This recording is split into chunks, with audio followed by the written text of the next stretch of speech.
الحمدللہ رب العالمین والصلاة والسلام علی رسولہ الکریم اما بعد فاعوذ باللہ من الشیطان الرجیم بسم اللہ الرحمن الرحیم انما حرم علیکم المیتۃ والدم ولحم الخنزیر وما اہل به لغیر اللہ فمن اضطر غیر باغ ولا عاد فلا اثم علیہ ان اللہ غفور الرحیم صدق اللہ العظیم۔ سورۃ البقرہ آیہ نمبر 173۔ اللہ تعالیٰ فرماتے ہیں انما سوائے اس کے نہیں کہ اللہ کی ذات نے حرام کیا ہے تمہارے اوپر مردار کو اور خون کو اور سور کے گوشت کو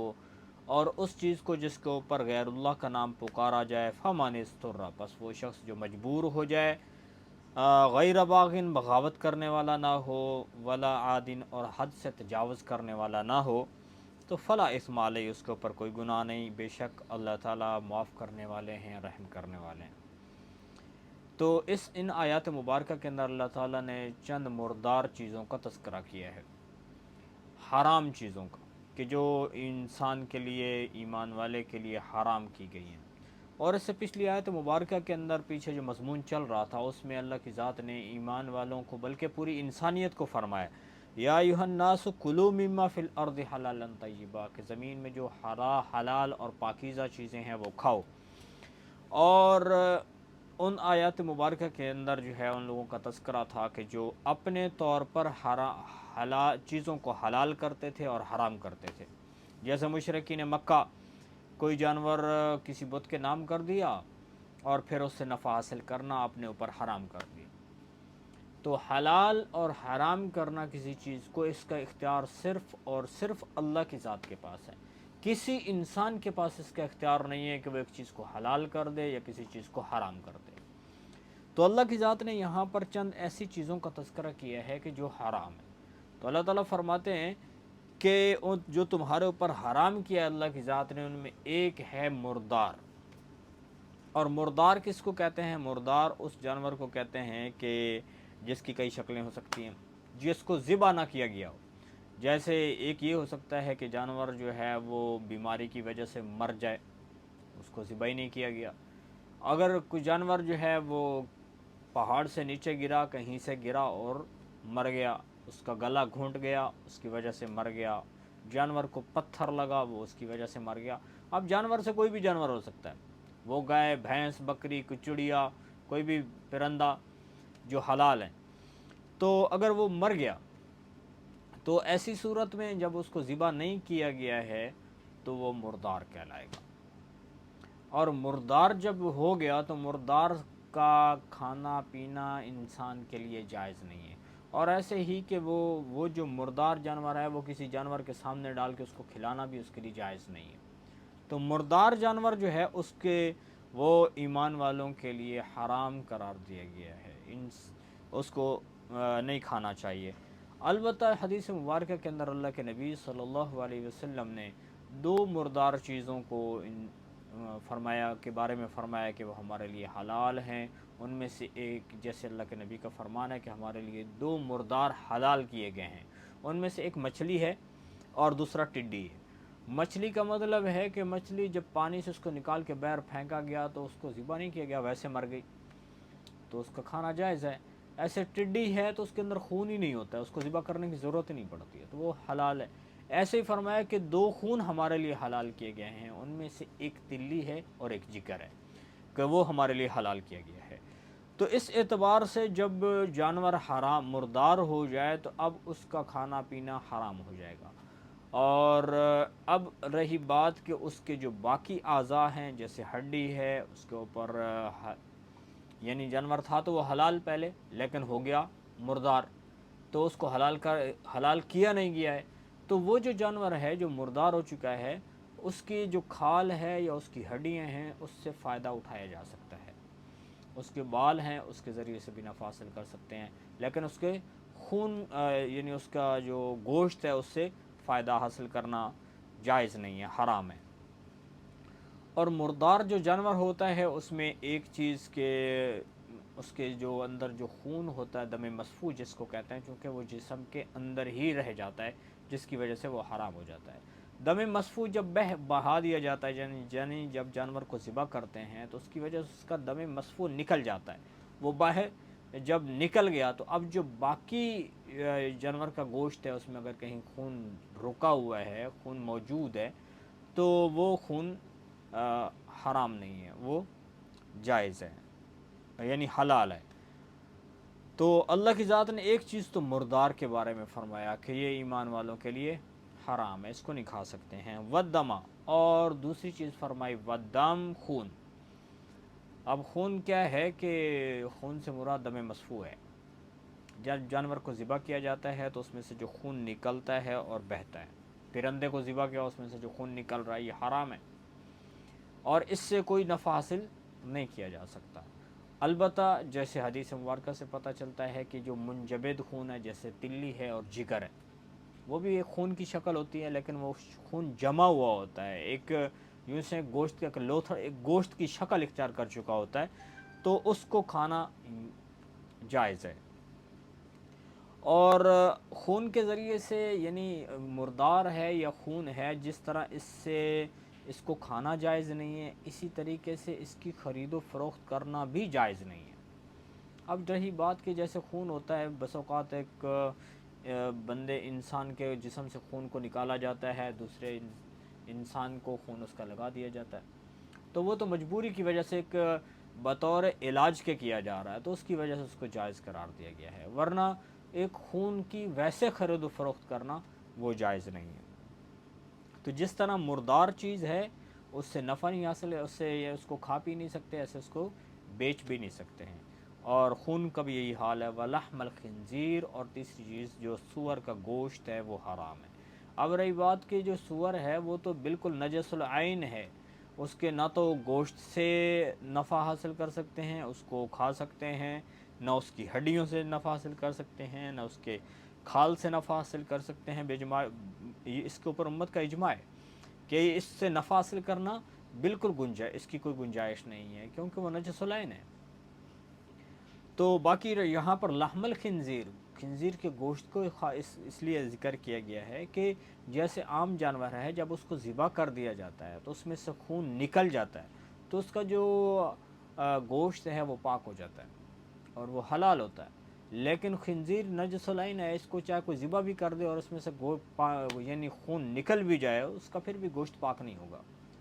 تو اس کو پھر بھی نہیں کھا سکتے ہیں۔ وما اہل بہ لغیر اللہ، اور اس کے ساتھ ساتھ ایک اور جو حرام چیز ہے اس کا تذکرہ کیا ہے، جیسے کہ کوئی ایسا جانور کہ جس کے اوپر غیر اللہ کا نام پکارا گیا ہو۔ اس کی کئی صورتیں ہو سکتی ہیں۔ ایک تو اس کی صورت یہ ہے کہ جیسے مشرکین مکہ کیا کرتے تھے کہ جانور کو کسی بت کے نام لگا دیا، اور بت کے نام پر ہی اس کو ذبح کر دیا گیا، یعنی ہم اس کو یوں کہہ سکتے ہیں کہ ایک جانور کو غیر اللہ کے نام کر دیا گیا، پھر غیر اللہ کا نام لے کر ہی، اللہ کا نام ہی نہیں پڑا، اس کو ویسے ذبح کر دیا، یہ تو بالکل یہ بھی حرام ہے۔ اور ایسے ہی اگر کوئی ایسا جانور ہے کہ جس کو کسی غیر اللہ کی تقرب کے لیے، غیر اللہ کی قربت کو حاصل کرنے کے لیے، کیونکہ جیسے مشرکین مکہ جو ہے وہ بت کی خوشنودی کے حصول کے لیے، جیسے ایک ایمان والا ہے وہ اللہ کی رضا کے لیے، اللہ کی رضا کو پانے کے لیے، اللہ کی خوشنودی کو پانے کے لیے کیا کرتا ہے، جانور ذبح کرتا ہے، یہاں تک کہ ایمان والا تو اپنی جان بھی قربان کر دیتا ہے۔ تو اللہ کے تقرب کے لیے، اللہ کے قریب جانے کے لیے جب ایمان والا کو قربانی کرتا ہے، جانور اللہ کے نام پہ ذبح کرتا ہے، تو مشرکین مکہ کیا کرتے تھے کہ وہ غیر اللہ کے نام یعنی بت کے نام جانور کر دیا، پھر اسی کا نام لے کر اس کو ذبح کیا، یا ایسے ہی غیر اللہ کے نام پہ تو اس کو کر دیا ہے، جیسے عام طور پر منت مان لیتے ہیں ہمارے لوگ، ناسمجھ قسم کے ہیں کہ کسی بھی پیر فقیر کی منت مان لی، اس کے نام جانور کر دیا، اور پھر نام یعنی غیر اللہ کے تقرب کے حصول کے لیے اگر اس نے جانور کو یعنی اس کے نام لگایا ہوا ہے، اور پھر اس کے اوپر اگرچہ اللہ کا نام لے کر ہی اس کو ذبح کیا گیا، پھر بھی یہ حرام ہوگا، پھر بھی یہ حلال نہیں ہوگا، یہ بھی مردار کے حکم میں ہے، یعنی اس کا گوشت کھانا پینا حلال نہیں ہوگا۔ اور تیسری صورت تو یہ ہے کہ ایسا جانور ہے کہ جو یعنی اس کے اوپر اس کو ذبح نہیں کر سکے، ویسے مر گیا، اللہ کا نام اس کے اوپر نہیں لیا، بلکہ یوں کہہ سکتے ہیں کہ ایک تو یعنی وہ جانور کے جو یعنی اس کو اوپر چھری پھیرتے ہوئے اللہ کا نام نہیں لیا، تیسری صورت یہ ہے، تو پھر بھی وہ مردار کہلائے گا۔ جیسے مثلاً جو ہے وہ کسی کافر نے جانور کو ذبح کیا ہے، تو کافر تو اللہ کی ذات کو مانتا ہی نہیں ہے۔ کافر جو اہل کتاب ہیں وہ اس سے خارج ہیں۔ اہل کتاب ہے یا ایمان والے ہیں، جب وہ اللہ کا نام لے کر کسی جانور کو ذبح کر دیتے ہیں تو وہ جانور حلال ہو جائے گا۔ اور اگر ایک جانور ہے تو حلال، لیکن اس کے اوپر جو ہے اللہ کا نام لیا ہی نہیں گیا، جیسے مشین کے ذریعے سے جانوروں کو ذبح کر دیا جاتا ہے تو اس کے اوپر اللہ کا نام ہی نہیں لیا جاتا، تو یہ بھی حرام ہو جائے گا۔ تو غیر اللہ کے نام کے اوپر منت ماننا وہ بھی حرام ہے، اور غیر اللہ کے نام پہ چڑھاوے چڑھانا بھی حرام ہے۔ جیسے گوشت اور جانور کو کسی غیر اللہ کے نام پہ لگا کے اس کو اس کے نام پہ لوٹانا، اس کے نام کے اوپر ذبح کر کے قربان کرنا اس کے تقرب کے حصول کے لیے حرام ہے۔ ایسے ہی اگر کوئی غیر اللہ کے نام، غیر اللہ کے تقرب کے حصول کے لیے کیا کرتا ہے، مٹھائی بانٹتا ہے، لوگوں کو کھانے کھلاتا ہے، تو یہ بھی حرام ہے۔ وما اہل بہ لغیر اللہ، اللہ کے نہ اللہ کی ذات کا نام کے علاوہ باقی جو مخلوق ہے اس کا نام پکارا جائے۔ جیسے یہ لوگ جو مشرکین مکہ تھے، وہ جانور جیسے ان کے نام بتوں کے نام کر دیتے تھے، ایسے ہی اس کو ذبح کرتے ہوئے اونچے اونچے سے اس بت کا نام بھی پکارتے تھے اس کے تقرب کے حصول کے لیے، تو یہ ناجائز اور حرام ہے۔ اگر رہی بات کہ یہ جو مردار چیز ہے یا یہ جو حرام چیزیں اللہ کی ذات نے بتائی ہیں، جو ایمان والا ان کو کھا پی نہیں سکتا ہے، اس سے نفع حاصل نہیں کر سکتا ہے، تو اس کے بارے میں فرمایا فَمَنِ اسْتُرَّ، ایک یعنی صورت ایسی ہے کہ جو اس سے مستثنا ہے، اور وہ یہ ہے کہ بندہ مجبور ہو جائے۔ جیسے مثلا کہیں سفر میں ہے اور بیچارہ ایسی جگہ پہ پھنس گیا ہے کہ اب وہاں پہ اس کے پاس کھانے پینے کے لیے اور کچھ بھی نہیں ہے سوائے اس کے کہ وہ کوئی حرام مردار چیز ہے، کوئی حرام کردہ چیز ہے، اس کو کھائے تو اس کی جان بچ سکتی ہے، ورنہ وہ مر جائے گا۔ تو یہ جو صورت ہے یہ مستثنا ہے اس سے۔ جیسے کہ اسی جنگل میں کوئی بندہ پھنس گیا، وہاں پہ اور کوئی چیز اس کو ملتی نہیں ہے سوائے حرام کے، مردار کے، سوائے حرام چیز کے، تو اس کے لیے یعنی گنجائش ہے کہ وہ کیا کرے، اس کو کھا سکتا ہے، لیکن اس کے لیے آگے شرط بھی بتائی گئی ہے۔ ایک شرط یہ ہے غیر باغن، کے بغاوت کرنے والا نہ ہو۔ بغاوت کرنے کا مطلب یہ ہے کہ وہ اس کو شوق سے اور رغبت سے نہ کھا رہا ہو یعنی حرام چیز ہے اور وہ اس کو مجبوری کی وجہ سے کھا رہا ہے، تو لیکن اس کے دل کے اندر شوق نہ ہو، لذت کے طور پہ اس کو نہ کھا رہا ہو۔ جیسے کوئی بندہ جو ہے وہ کہتا ہے یار اس چیز کو جو حرام چیز ہے اس کو ذبح کر کے اس کو ذرا تڑکا لگا کے کھائیں تو صحیح کہ اس کا گوشت کیسا ہے، یعنی جب حرام چیز ہے اس سے لذت حاصل کرنے کے لیے بھی نہ کھایا جائے، مجبوری کی وجہ سے اس سے تھوڑا سا کھایا۔ اور پھر دوسری چیز یہ ہے کہ ولا عادن، اور زیادتی کرنے والا بھی نہ ہو، یہ نہ ہو کہ بھائی اتنا زیادہ کہ پیٹ بھرنا شروع کر دے، ہاں ضرورت کے بقدر تھوڑا سا اس نے کھایا کہ جس کے ذریعے سے اس کی جان بچ جائے، اتنی اس کے اندر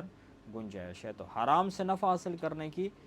جو یعنی صورت ہے کہ جب بندہ مجبور ہو اور ساتھ دو شرائط ہیں کہ وہ اس کو لذت کے طور پہ، شوق کے طور پر بھی نہ کھا رہا ہو، اور نہ ہی اس میں بہت زیادہ یعنی زیادہ مقدار میں اس کو کھا رہا ہو، فلا اسم علیہ، اس کے اوپر کوئی گناہ نہیں ہے۔ اب یہ بات نہیں ہے کہ جو مجبور ہے تو اس کے لیے وہ حرام کردہ چیز حلال ہو جائے گی، حلال نہیں ہوگی۔ فلا اسم علیہ کے ذریعے سے پتہ چلتا ہے کہ اللہ تعالیٰ فرماتے اس کے اوپر گناہ نہیں ہے، اس کو گناہ نہیں ہوگا، یہ نہیں ہوگا کہ وہ حرام اس کے لیے حلال ہو گئی۔ اور اللہ کی ذات نے فرمایا ان اللہ غفور الرحیم، بے شک اللہ تعالیٰ معاف کرنے والے ہیں، رحم کرنے والے ہیں، کہ جو بندہ ایسی مجبوری میں کسی جگہ پہ پھنس گیا ہے اور اس نے حرام چیز سے کوئی نفع حاصل کر لیا ہے تو اس کے لیے جائز ہے، اللہ تعالیٰ معاف کرنے والے ہیں، رحم کرنے والے ہیں۔ ایسے ہی کوئی بندہ جو بندہ یعنی بیمار ہو جاتا ہے اور بیماری کی وجہ سے وہ اس کا علاج جو ہے وہ کسی اور چیز کے ذریعے سے ممکن ہی نہیں ہے،